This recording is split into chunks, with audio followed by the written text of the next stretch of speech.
A detailed summary of the Partharo in Vachanamrut. The Partharo commences with a vivid description of Akshardham, the divine abode of Bhagwan Swaminarayan, who is revered as Purushottam Narayan.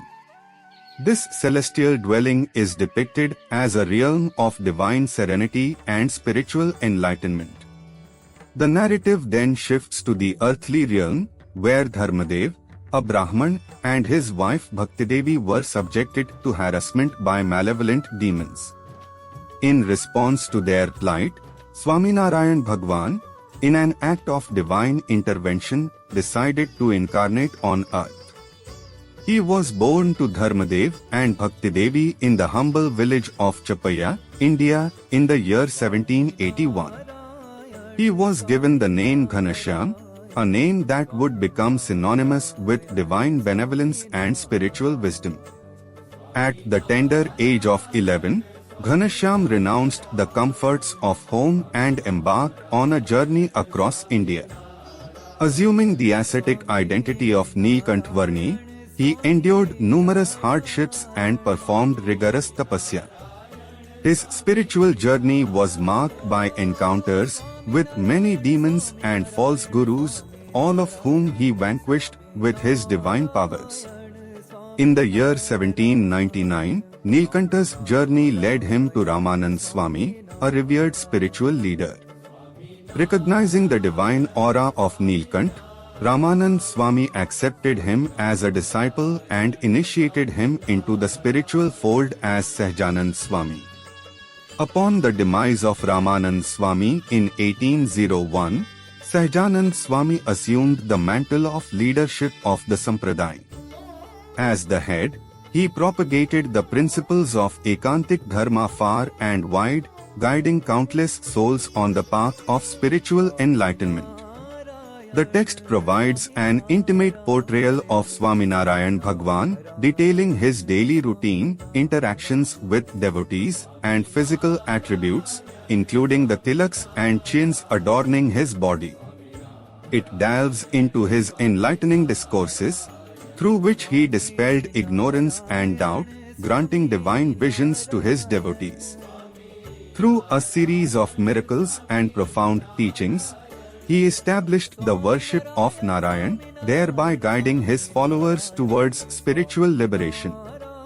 The purpose of this Partharo is to enable devotees to visualize Swaminarayan Bhagwan clearly, thereby strengthening their devotion to him.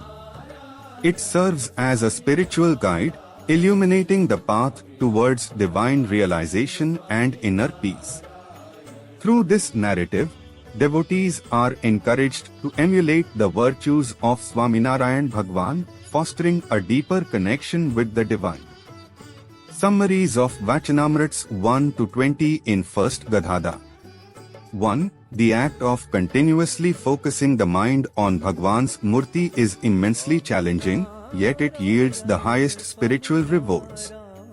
His Murti possesses divine powers, and contemplating it fulfills all desires. 2. Individuals possessing Uttam Vairagya maintain detachment amidst both hardships and pleasures, akin to Janak Raja. Lower levels involve some degree of worldly attachment. 3. Even those capable of visualizing Bhagwan within should remember his divine acts, revere devotees, and celebrate festivals. This practice ensures remembrance of him at the time of death. 4. Jealousy towards another devotee's abilities should inspire self-improvement to please Bhagwan, not to harm others. 5. When visualization of Bhagwan's Murti during meditation becomes challenging, one should persist undeterred, placing faith in his compassion, rather than succumbing to discouragement.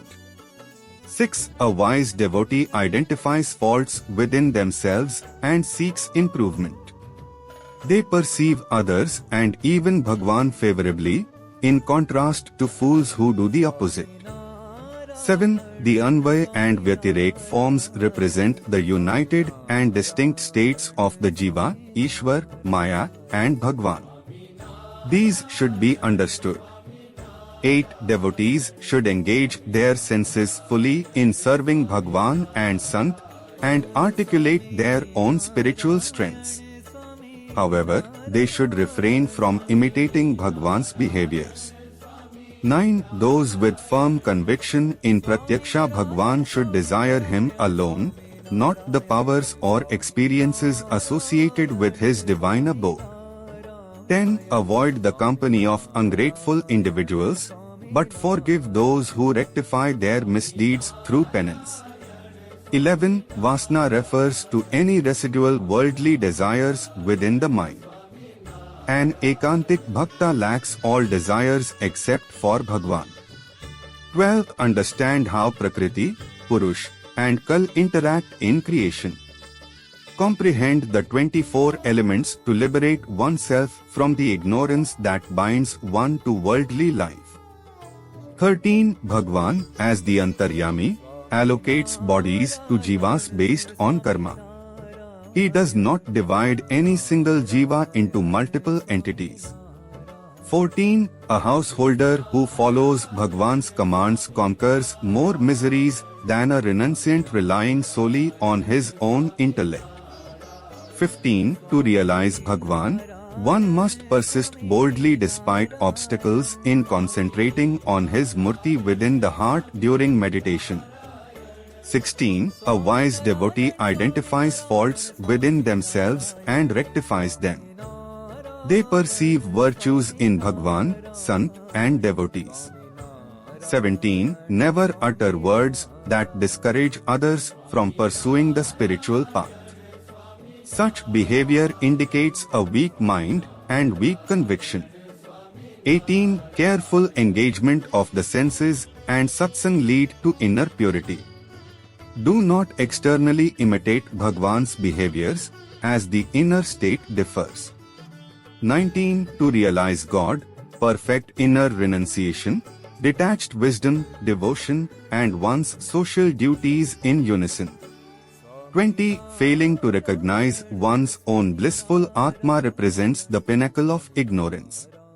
Strive for this knowledge, which is available through satsang.